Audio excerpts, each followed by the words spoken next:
There is an event so massive that governments reschedule elections around it. Hospitals report drops in emergency room visits during its key moments. Stock markets in certain countries literally slow down. And most Americans, right now, today, have absolutely no idea it even exists. This video is about the FIFA World Cup, but not the version you think you know. Most people assume it's just soccer, a big sports tournament, something Europeans get excited about while Americans watch football. That's the story everyone tells, but that framing misses something so enormous it almost breaks your brain when you see the real numbers. I've spent weeks going down this rabbit hole, pulling data, reading economic reports, digging through historical records. And what I found is genuinely shocking. So here's what we're covering. The actual scale of this thing that most Americans have never been shown, the hidden mechanics of why it stops the world, and the specific details that nobody talks about. Let's go. Let's start with the second most mind-blowing fact about the World Cup, because it sets up everything else perfectly. The World Cup is not the biggest sporting event in the world. It's the biggest event in the world. Full stop. No category needed. The Olympics get compared to it all the time, and it's not even close. The Summer Olympics runs for about 17 days. The World Cup runs for 32 days. The Olympics has roughly 10,500 athletes competing across dozens of sports. The World Cup has 32 national teams, now 48 starting in 2026. But the viewership? That's where it gets insane. The 2022 World Cup final between Argentina and France was watched by an estimated 1.5 billion people simultaneously, at the same moment, watching the same game. To put that in perspective, that's more people than the entire population of China watching a single event at the exact same time. The total cumulative viewership across the entire tournament? 5 billion people. That's nearly 2/3 of the entire human population engaging with one event over the course of 1 month. The Super Bowl, which Americans genuinely believe is the biggest sporting event on Earth, drew about 115 million viewers in 2023. That's incredible for an American broadcast. But the World Cup final draws more than 10 times that number. 10 times. And the Super Bowl is 1 game. The World Cup is 64 games. But here's where it gets even more interesting, because the scale isn't just about viewers. That's important, but if you don't understand why those viewers tune in, you'll never understand what makes this thing so different. The World Cup is the only event on Earth where every single country has skin in the game. Think about the NBA Finals. Even if you love basketball, if neither team is from your city, your engagement drops. The Super Bowl works the same way. Most people outside of the two competing cities are watching for the commercials or the halftime show. The World Cup is structurally different.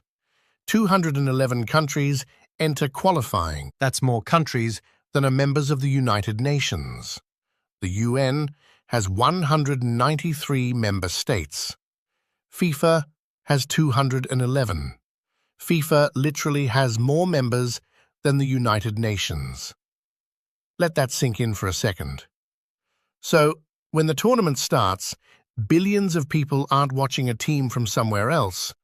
They're watching their country, their flag, their identity. The emotional stakes are not, "I like this team." The emotional stakes are, "This is who we are as a people." That's a completely different psychological experience. And this is why the world stops.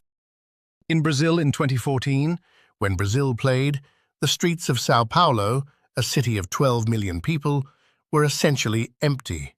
Not quiet, empty. The government had actually encouraged businesses to let workers watch the games. Schools adjusted schedules. Even crime reportedly dropped during match time because, as researchers later noted, even criminals were watching. In South Korea in 2002, when the national team made an unexpected run to the semi-finals, millions of people flooded the streets of Seoul wearing red. Not because anyone organized it, but because the entire country spontaneously decided to watch together outdoors. The images looked like a revolution. It was just soccer.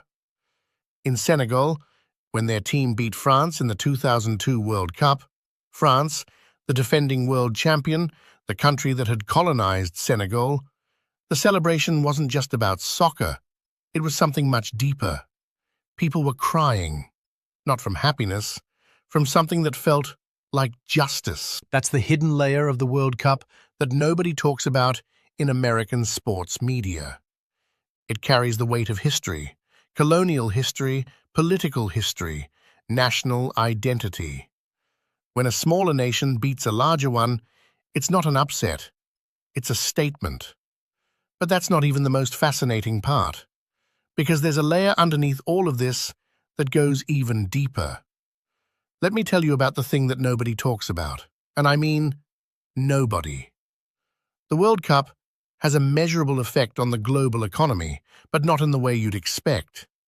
Everyone assumes hosting the World Cup is a gold mine. Countries spend billions to build stadiums, upgrade infrastructure, attract tourists. And the conventional wisdom says it pays off. More tourists, more money, economic boom, right? Wrong. Almost completely wrong. And the data is brutal.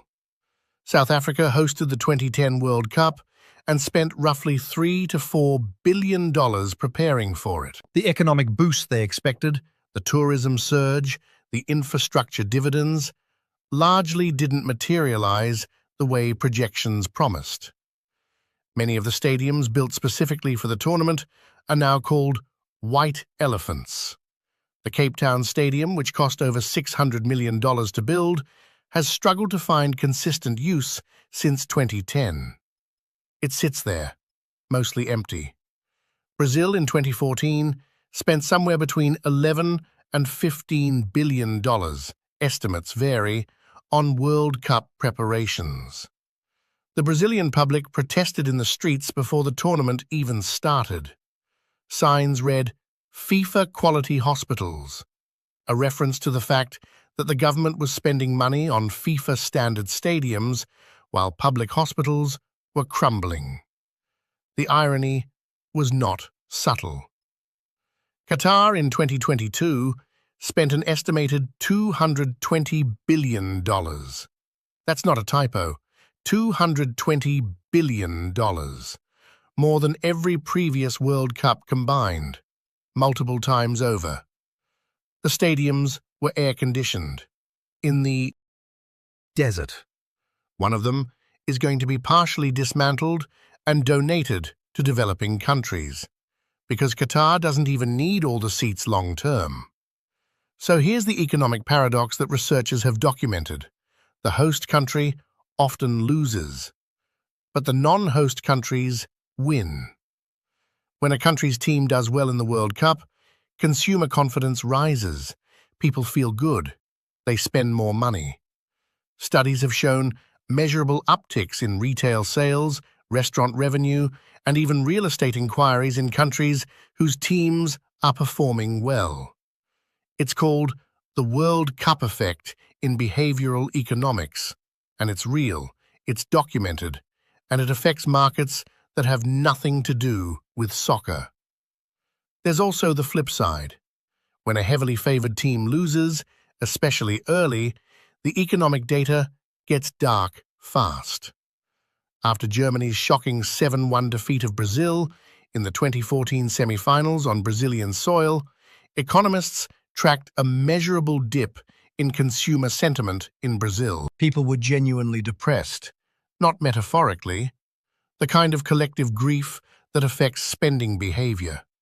That's important, but there's one more layer here that will completely reframe how you see this event. The World Cup doesn't just affect the countries playing, it affects the countries watching. Here's a detail that almost never gets reported in English-language media. During the 2010 World Cup, a study published in the British Medical Journal found that in countries playing in the tournament, traffic accident rates dropped significantly on game days. People weren't driving, they were watching. The roads were safer because an entire nation had the same priority at the same moment. In the Netherlands, when the Dutch national team plays in a World Cup, beer sales spike so dramatically that breweries plan their annual production schedules around it. Not just the tournament year, they start adjusting supply chains 12 to 18 months in advance. The World Cup is literally a variable in Dutch manufacturing planning. In Japan, there's a documented phenomenon where convenience stores, which are a much bigger deal in Japanese daily life than American ones, see a surge in specific food purchases in the hours before a national team match. The supply chains have learned to predict this. They restock based on the match schedule. And in the United States, here's the thing that's starting to shift. American soccer viewership has been growing at a rate that genuinely surprises even industry analysts. The 2022 World Cup drew over 26 million viewers in the US for the USMNT versus England match. That's more than the NBA Finals average, more than the World Series average.